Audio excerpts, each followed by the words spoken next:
Bike ওই যে ওই ঝর্ণাতে গোসল করে আসলাম। আমার তো মন চাচ্ছে আমি এখানে একটা বাসা বাড়ি করেই ফেলি। ঠিক হয়নি, আরটা আগে বেরোলে ভালো হতো। Wow, just look at that. Okay, এখান থেকে তো দেখে ভয় লাগতেছে। একদম বাইকটা সোজা করে তারপর নামতে হবে। না অতটা না, মানে ওই অ্যাঙ্গেল থেকে দেখা খুব ভয় পেয়েছে, ঠিক তখনের মতো। The rain is playing with me. আসসালামু আলাইকুম এভরিওয়ান, গুড মর্নিং। ওয়েল, আমি আছি এখন টেন্টের ভিতরে। সো আজকে বেসিক্যালি মুভ করব। এই যে দেখেন, এই এনভায়রনমেন্ট যদি হয় আশেপাশে, একটু ইচ্ছা করবে বাইরের এনভায়রনমেন্টটা যেখানে আছি আর কি। এখনো আকাশটা একদম মেঘলা, সারা রাত বৃষ্টি হয়েছে। অনেস্টলি স্পিকিং, ঘুমটা অনেক ভালো হয়েছে। আমার মনে হচ্ছে এখন আবার ঘুমাই যাই। ঘুমটা ভালো শুধু হয়েছে বললে ভুল হবে, মানে এখনো মন চাচ্ছে শুয়ে থাকি। হ্যাঁ, এই হচ্ছে উপর থেকে ভিউ। এখন যাচ্ছি বেসিক্যালি আমার বাইকের দিকে। এই যে আমার বাইক। হ্যাঁ, সারা রাত ভিজছে বাইক। বাইরে একটা সুন্দর হ্যামকও আছে এখানে ওদের, এই যেখানে যারা মেনটেন করতে চায় সবকিছু। এখানে একটা ছোট ন্যাচারাল ওয়াটারফল আছে। এই যে পানিটা একদম গড়ায় গড়ে নিচের দিকে যাচ্ছে, একদম অল্প। সো এই যে সকালের ব্রেকফাস্ট নুডলস, কালকে রাতে যা খেয়েছি, বিকজ রিমোট প্লেস, বেশি কিছু এখানে আসলে করা ডিফিকাল্ট। এই হ্যামকে চিল করতেছিলাম কিছুক্ষণ আগে। হ্যামক কিন্তু খুবই ব্যাপক একটা জিনিস। যাই হোক, এখন খেয়ে নিই আগে। তো এখন বাজে দুপুর 2টা অলমোস্ট। আমি ভাবছিলাম বের হবো 9টা-10টার মধ্যে, কিন্তু চিল করতে করতে সময় আরও পার হয়ে গেছে। এখনও আমার টেন্ট ওখানেই আছে। ভাবলাম যে যেহেতু এখান থেকে রামেশ্বরী যাবো, রামেশ্বরীতে থাকবোই রাত, আর সকালবেলাও আমি আবার দেখতে পারবো ধানুষকুডি। এই কারণে ভাবলাম যে এই গরমটা অ্যাভয়েড করে এখানে যতক্ষণ রেস্ট নিতে পারি রেস্ট নিই, একটু চিল করি। অ্যান্ড সেই সাথে প্ল্যান ছিল এখানে 2টা জায়গা কভার করার, সেটাও দেখা যাচ্ছে দুপুর বিকালের মধ্যে কভার হয়ে যাচ্ছে। আর এরপর আমার কিন্তু আর কোনো কাজ নেই, শুধু বাইকই চালাবো। যারা যারা আসে মোটামুটি আই গেস একটা গাছ লাগাই দিয়ে যায়। সো এখন গাছটা আমি লাগাবো।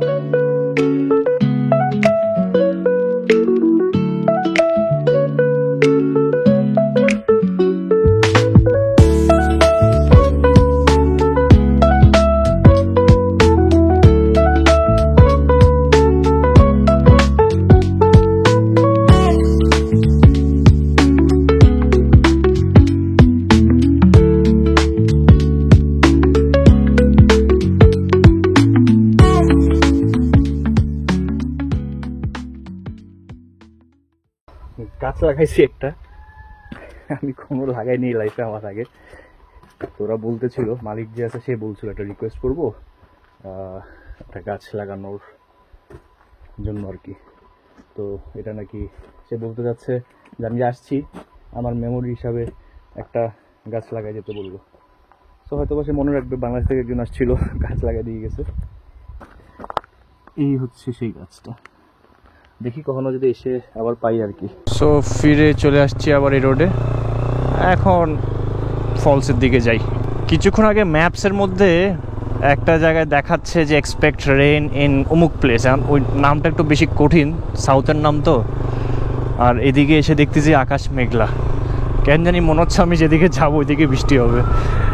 I am actually happy about it. মানে আমার সেই লেভেলের একটা হাসি অলরেডি মুখের মধ্যে আছে, বিকজ বৃষ্টি বৃষ্টি বৃষ্টি, মানে এই বৃষ্টি হচ্ছে বলেই বা গতকালকে হয়েছে বলেই শান্তি মতো আমি ঘুমাইতে পারছি।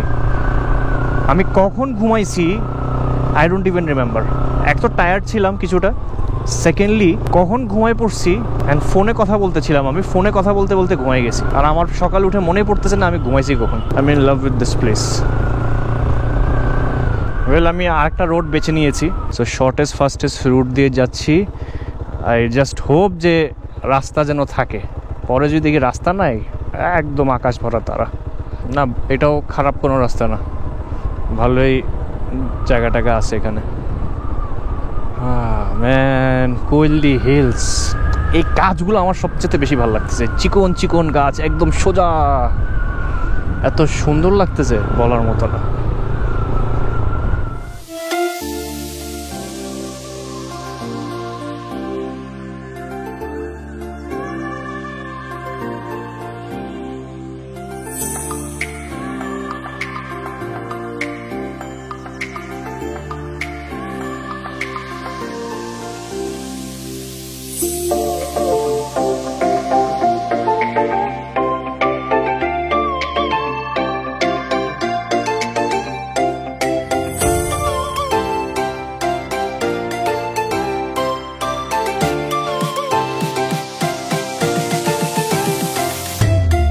চলে আসছি এই যে জায়গাটার নাম হচ্ছে Masila falls. So Masila falls ওই যে দেখা যায় বলে মনে হয়, কোন দিকে যেন, ওই যে ওই ঠিক ওখান থেকে ঝর্ণাটা পড়তে, যে ভিউ আছে একটা ভালো, কিন্তু ওই দিক পর্যন্ত বাইক নিয়ে যাওয়া সম্ভব কিনা সেটা একটা দেখার বিষয়। এখন দেখি এদিক দিয়ে বাইক নামানো যায় কিনা। না, এদিক দিয়ে যাওয়া যাবে না, তামিল নেই আতা। এই সিঁড়িগুলো দিয়ে তো আর বাইক নামানো পসিবল নয়, এদিক দিয়ে বাইক নামানো খুব রিস্কি, কিছু করার নাই। এদিক দিয়ে আসলে রাস্তা করতেছে বোধহয়, এই কারণে এরকম। এই যে দেখা যায় ওইখানে যাব, এখনো কিছু পথ বাকি আছে, যাই হেঁটে হেঁটে, মেলা দূর কিন্তু বাইক রেখে আসছি ওই যে ওখানে। ফাইনালি উই আর দেয়ার। মন তো চাচ্ছে গোসল করতে, গোসল ঠিক করবো, সবাই করতেছে, করেই ফেলি। ওই হেলমেট ওখানে ঝুলাইতে গিয়ে সেলফি স্টিকটা পড়ছে এখানে, এই যে আমার সেলফি স্টিক না, ট্রাইপড। এখন পরে এদিক থেকে আইসা নামলাম, জুতা খুললাম, এখন ওটা আনতে যাচ্ছি। তো এই হচ্ছে মাসিলা ফলস। পড়ে গেছিল একটু আগে হেলমেট বাঁধতে গিয়ে, তারপর এখন নিলাম আর কি। এটা এখনো ময়লা লেগে আছে, একটু ঝাড়া দিছি, এই যে। তো এবার আমি মোবাইলটাকে এখানে রেখে গোসল করতে যাব।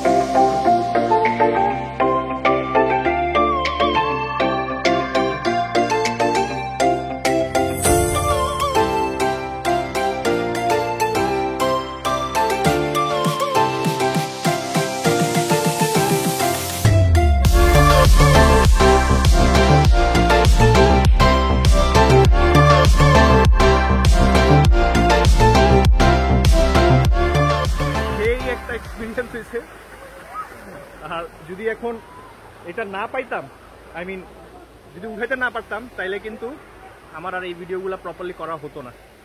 তো যাক, ভালো লাগতেছে। সো এই হচ্ছে মাসালি হিলসে আমার বাইক, ওই যে ওই ঝর্ণাতে গোসল করে আসলাম, অ্যান্ড এই যে বাইক। অবশেষে বের হচ্ছি ফলস থেকে। ওই যে ওইখানে ছিলাম, ওইখানে। and there is my bike. What an experience it was. So এখান থেকে 346 কিলোমিটার, যেতে যেতে সময় লেগে যাবে, রাত হয়ে যাবে। রাত হোক, হাই, গাড়িটা একটু শুকাক, তারপরে এটা আবার রাস্তায় কোথাও পরে নিবনি। ওকে, বাই বাই বাই। ঠান্ডা লাগবে কিন্তু মারাত্মক লেভেলের। যাই হোক, কথা সেটা না, কথা হচ্ছে একটু শুকাক, তারপর রাইডিং প্যান্টও পরে নিব। আপাতত এভাবেই জ্বালাই। চিত্রাকূটে কিন্তু আসলে পানিতে ভেজা যায় না, ফলসটা আসলে খুবই রিস্কি, আর পানি অনেক গভীর, যার কারণে পানিতে ভিজতে পারি নাই, জাস্ট একটা ছোঁয়া লাগাই দিয়ে আসছিল। কিন্তু এখানে এবার ব্যাপক এনজয় করছি। কি একটা কপাল, ঝর্ণাতে ভিজে আসলাম। এতক্ষণ এর আগে কিন্তু মানে বৃষ্টি হয়নি, চাচ্ছিলাম বৃষ্টি হোক, আর এই ভিজে আসার পর এখন বৃষ্টি শুরু হয়ে গেছে। কোনো কথা। অ্যাপস অনুযায়ী দেখতেছি বেশ কয়েকটা কার্ভ দিয়ে উপর উঠতে হবে। রাস্তাটা চমৎকার সুন্দর, চমৎকার সুন্দর। আর আমার কাছে না এই স্টিল রেলিংগুলো খুব ভালো লাগে। এগুলো আমি মিডল ইস্টে দেখতাম ছোটোবেলায়, ওইখানে হাইওয়ের পাশে এই ধরনের স্টিল ব্যারিকেড রেলিং দেওয়া থাকতো। Oh my god, look at that. Woolly Hills. Oh.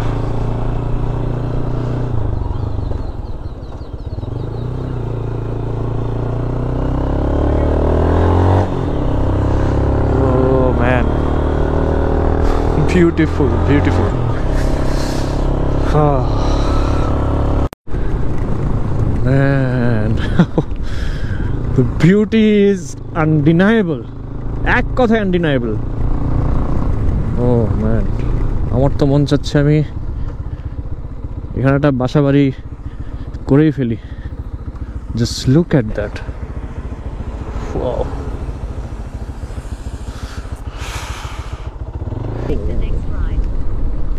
Seriously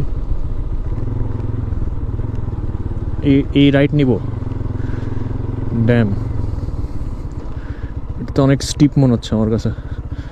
ও না, উপর থেকে মনে হয়েছে। আর মনে হলো কি না কি।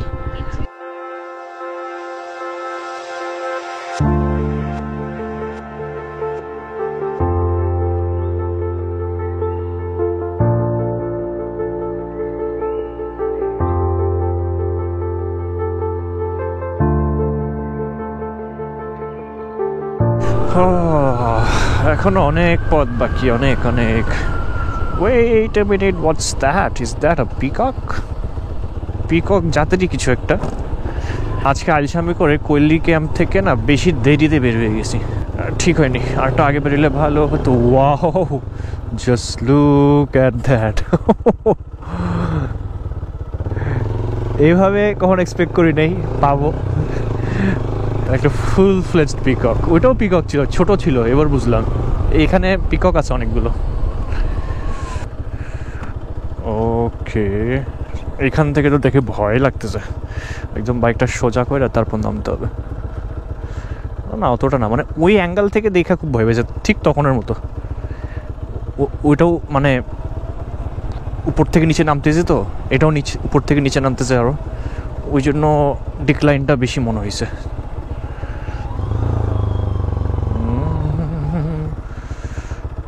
ওকে, আস্তে আস্তে। ওকে, ডান।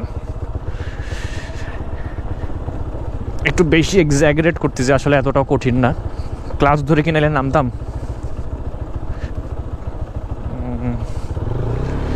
হ্যাঁ, কঠিন হইতো যদি এটা অফ রোড হইতো। সেম ডিক্লাইনটা যদি অফ রোডের মধ্যে হইতো তাহলে it was going to be hell lot difficult. But যেহেতু পিচ আছে, বাট একটু রিস্কি হচ্ছে। এই কিছু কিছু জায়গায় না নুড়ি পাথর এই যে মানে ভেঙে ভেঙে উঠে গেছে রাস্তা থেকে, ওইটা একটু রিস্কি। অ্যাজ পার ম্যাপস দেখতেছে আরও অনেকগুলো কার্ভস আছে, জানি না কতখানি ইনক্লাইন ডিক্লাইন আছে, দেখি। ফাইনালি অলমোস্ট সি লেভেলে চলে এসেছি। We were at quite some height for quite some time, but এখন একদম সমতলের কাছাকাছি চলে আসছি। And there you go, we are at sea level. এখন মনে হয় রোড মোটামুটি সহজ হয়ে যাবে। অবশেষে মনে হয় ভালো রোড পাবো এখন, মানে মূল পাহাড়ি রাস্তাগুলা পার হয়ে একটা ভালো ফ্ল্যাট পিচ রোডে আসছি। কি পরিমাণ যে ভাঙা পার হয়েছে একটু আগে, মানে অ্যাকশন ক্যামে দেখাতে পারলে ভালোই তো, কিন্তু লিটারেলি আমার এনার্জি ছিল না। থাম্মাম পাট্টি আসছি এখন, থাম্মাম পাট্টি পাট্টি লাগা দুঙ্গা। Man, this road is butter smooth. স্বাভাবিক, বাট বাটার স্মুথ না হইলে এখন বাটার স্মুথ লাগবে, কারণ হচ্ছে যে রোড দিয়ে আসছি একটু আগে, এরপর এখন সবই বাটার স্মুথ মনে হবে।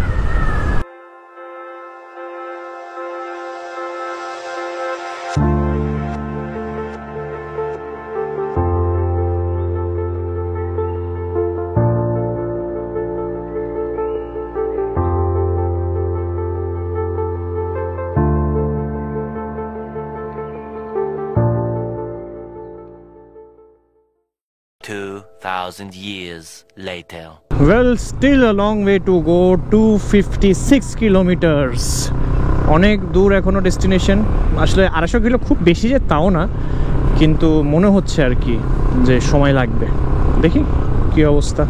অলরাইট, সো ফাইনালি ন্যাশনাল হাইওয়েতে উঠে পড়েছি অ্যান্ড এখান থেকে স্ট্রেট আমার যেতে হবে আরও 236 কিলোমিটার, যেটা কিন্তু কম না একেবারেই। তবে যদি হাইওয়ে এমনই থাকে, আজকে যে এখানে সারাদিন পাহাড়ি রাস্তায় চালাচ্ছিলাম, যদি হাইওয়েটা এমনই পাই আমি উল্টোকো রাস্তায়, তাহলে I am happy with it, problem নেই। 6 লেনের হাইওয়ে, আর কি লাগে। ওয়েল ওয়েল ওয়েল, ওটা শুধু কিছুক্ষণের ঝলক ছিল, এক্সপ্রেসওয়ে টাইপ। ওই রাস্তা দিয়ে যেতে পারতাম যদি মাদুরাই যেতাম। অবশ্যই মাদুরাই দিয়েও রামেশ্বরম যাওয়া যায়, কিন্তু সেটা অনেক বেশি ঘোরা হবে। তো এদিক থেকে রামেশ্বরমের যে রাস্তাটা, এদিক দিয়ে রামেশ্বরমের যে রাস্তাটা, সেটার অবস্থা হচ্ছে এমন, ঠিক আছে। আর এটা হচ্ছে NH 336 ন্যাশনাল হাইওয়ে। জোস না ন্যাশনাল হাইওয়ে, এই যে স্পিড ব্রেকার দিয়ে রাখছে মাঝখান দিয়ে প্রপার স্পিড ব্রেকার। ওটা প্রপার স্পিড ব্রেকার হলে তাও সম্মানজনক বিষয় ছিল, কি দিছে তারাই জানে। এনিওয়েজ, আসি ট্রিচিতে। সো ট্রিচি কিন্তু মোটামুটি নাম করা একটা শহর তামিলনাড়ুর। ওয়েল, বৃষ্টি হচ্ছে না, কিন্তু যে কোনো টাইম শুরু হইতে পারে। আকাশে সেই লেভেলের বজ্রপাত হচ্ছে। মেইন হাইওয়েতে উঠে গিয়েছি, হাইওয়ের সুরতটা এমনই রামেশ্বরম পর্যন্ত সেই লেভেলের বৃষ্টি হচ্ছে, সেই লেভেলের। But I still want get wet. So আমি রেইনকোট পরতেছি না, প্যারা নিব না, যেতে থাকি, দেখি যত দূর যেতে পারি। And I am feeling good. আজকে অসুস্থ হয়ে গেলে আমি জানি না। ও হো হো, the rain is playing with me, or am I playing with the rain? দাঁড়াইতে হবে, খিদেও লাগছে। যেটা প্রথমে বলেছিলাম যে বৃষ্টি বেশি হলে দাঁড়াবো, ব্রেক নিব। So I think it's time. Okay, so একটা রেস্টুরেন্টে অবশেষে এসে দাঁড়ালাম, ভাবানি ভেজ রেস্টুরেন্ট। যাই, এখানে খাওয়া দাওয়া করি।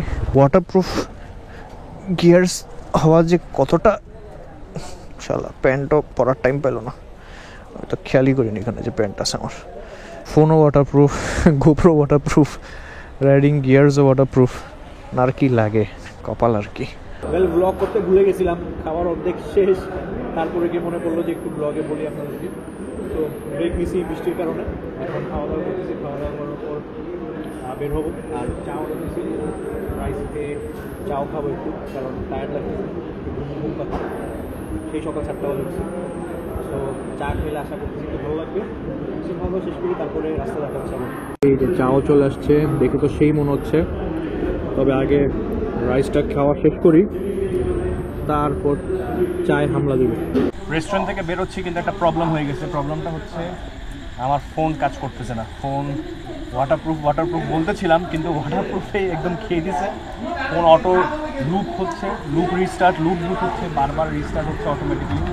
তো এখন আমি রামেশ্বরম যাব, মোবাইল ছাড়া, মোবাইল কোনোরকম অফ করছি, কন্টিনিউয়াসলি রিস্টার্ট হচ্ছিল, কোনোরকম সেটাকে অফ করছি, বা অটো হয়ে গেছে মনে, আমি জানি না। এখন অফ আছে, পকেটের মধ্যে আছে, আর আমি পুরো রেইনকোট পরা। দেখি মুভ করি এখন। আসলে ব্যাপারটা হচ্ছে, ফোন কিন্তু কাজ করতেছিল, অনেকক্ষণ কাজ করতেছিল। আমি ভুল করছি, আমি ভালো করে কাভারটা খুলে পিছনে যে পানি জমেছিল ব্যাক কাভার আর ফোনের মাঝে, সেটা না আমি ক্লিন না করেই ওইভাবেই ইউজ করতেছিলাম বোকার মতো। হঠাৎ করে দেখি যে রিস্টার্ট হলো, ফোনটা রিস্টার্ট হলো। আচ্ছা, চলছে কিছুক্ষণ, রিস্টার্ট হওয়ার পরও তারপর তো আর চলে না। রিস্টার্ট হচ্ছে তো হচ্ছে, তখন গিয়া বিপদে পড়ছি আর কি। এখন গোপ্রো কখন যায় ওই টেনশনে আছি। আল্লাহ ভরসা, যাই রামেশ্বরম আস্তে আস্তে, ডিস্ট্র্যাকশন যেন আর কাজ না করে। একেবারে রামেশ্বরমে গিয়ে কোনো একটা হোটেলে উঠবো আগে, এরপর আল্লাহ করতে হবে যেন ফোনটা ঠিক হয়। ফোন ঠিক না হলে একদম বিপদ, ফুল বিপদ, কোনো বিকল্প নেই। ওয়েল, এখনও আরও 130 কিলোমিটারের বেশি বাকি আছে, অ্যান্ড মানে পুরোই বৃষ্টির মধ্যে চালাচ্ছি। ভালো হয়েছে একদিক দিয়ে যে আমি কন্টিনিউ করিনি তখন, যে আমি একটা ব্রেক নিয়েছিলাম, নাইলে আমার মোবাইল 100% যেত। এখনও তো তাও 50% মানে একটা চান্স আছে মানে রিভাইভ করার। কারণ হচ্ছে অন হচ্ছে, অ্যাটলিস্ট রিস্টার্ট হচ্ছে, আল্লাহ মালিক। মোবাইল যদি অন না হয় কি যে বিপদে পড়বো, আই হ্যাভ নো এক্সপ্লেনেশন। আল্লাহর বিশেষ রহমত, মনে মনে আল্লাহর কাছে দোয়া করতেছিলাম যেন আমার ফোনটা ঠিক হয়ে যায়। আর আমি ফোনটা পকেট থেকে বের করে জাস্ট ভাবলাম যে পানি যেহেতু ঢুকছে একটু মোবাইল হোল্ডারে লাগাই বাতাস খাওয়াই। বাতাস খাওয়ানোর পর ফোন অন করলাম, আর লাকিলি আলহামদুলিল্লাহ অন হয়ে গেছে। নাইলে আমি যে কী পরিমাণ বিপদে পড়তাম এটা মানে বলে বোঝানোর মতো না, কারণ আমার কাছে কারোর নাম্বারই মুখস্থ নাই। ইন্ডিয়াতে তো কারোর নাম্বার নাই, আর বাংলাদেশেই বা কয়জনের নাম্বার মুখস্থ আছে? যাদের নাম্বার আছে মুখস্থ ওদেরকে কল দিয়ে ইন্ডিয়ার কারো কাছ থেকে হেল্প নিতে আমি শেষ। ওয়েল, আমরা কাছাকাছি চলে এসেছি। এখান থেকে আর বেশি দূর না, 30-40 কিলো হবে মনে হয়। Finally we are in Rameshwari, and ওই যে সমুদ্র আর সমুদ্র, কিচ্ছু দেখতেছি না, ফুল সমুদ্র ওই পাশে। ম্যান, জোস, আই এম লাভিং ইট। কালকে দিনের বেলার ভিউ যে কি হবে আই জাস্ট ক্যান্ট ইম্যাজিন, যখন প্রপারলি সব দেখা যাবে। Well, the struggle is real because এক বুথ থেকে টাকা উঠেছি, দ্যাটস ফাইন, বাট প্রবলেম যেটা হচ্ছে এত রাতে হোটেল খুঁজে পাওয়াটা একটা বিরাট বড় চ্যালেঞ্জ। অ্যান্ড এদিকে আমার ফোনের চার্জ শেষ, অ্যান্ড ফোন চার্জ হচ্ছে না বিকজ পানি যে লাগছিল এরপর থেকে ওর মাথা ঘুরাই গেছে। এখন আমি এখানে কেমনে বুঝবো যে কোনটা কেমন দামি রেঞ্জের hotel? I need a cheap hotel just to stay the night. যাই সামনে দেখি কিছু পাই কিনা। ফোন থাকলে ম্যাপসে সার্চ করে হোটেলের রেঞ্জ দেখা যেত।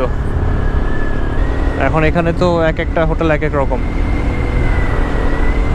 আর মোটামুটি একটা ট্যুরিস্ট স্পট যেহেতু ভালো ভালো হোটেলই আছে। ওকে, লজ, কিন্তু বাইক পার্কিংটাই তো ঝামেলা। অলরাইট, সো ফাইনালি রুমে চলে এসেছি। খুব টায়ার লাগতেছে, ঘুমায় পড়বো। চেহারা দেখে বুঝতে পারতেছেন হয়তো বা। জিনিসপাতি সব এই যে এখানে এইভাবে ভালোভাবে আছে। তারপরে এগুলো এখানে শুকাইতে দিছি, যা যা ভেজা ছিল। সো এখন ব্যাপার হচ্ছে রাতে একটা ভালো ঘুম দিব। কোন হোটেলে উঠেছি সেটা দেখাতে পারি নাই। এখন বেরোতে মন চাচ্ছে না বিকজ ফোনের অবস্থা খারাপ, ফোন কাজ করতেছে না। তারপরে দিকে আবার দেখা যাচ্ছে তারপর আবার গোপ্রোরও চার্জ শেষ। আমার বড় যে কেবলটা ছিল ইউএসবি, ওটা ভিজছে, যার কারণে ওটা কাজ করতেছে না ঠিক মতো। তো এই আর কি। আজকের জন্য এতটুকুই। কালকে ইনশাল্লাহ সকালবেলা যখন বের হব আমরা বেশ কয়েকটা জায়গা কভার করব। প্রথমে ধানুষকাঠি কভার করব, তারপরে হচ্ছে ডক্টর এপিজে আব্দুল কালামের একটা মেমোরিয়াল আছে সেটা কভার করব, তারপর স্ট্রেট চলে যাব কন্যাকুমারী কভার করব, এবং আমরা আগামীকালই কেরালা ঢুকবো, ত্রিভুবনন্তপুরম, ওইখানে নাইট স্টে করবো। সো আজকের জন্য এতটুকুই। আল্লাহ হাফেজ। GVX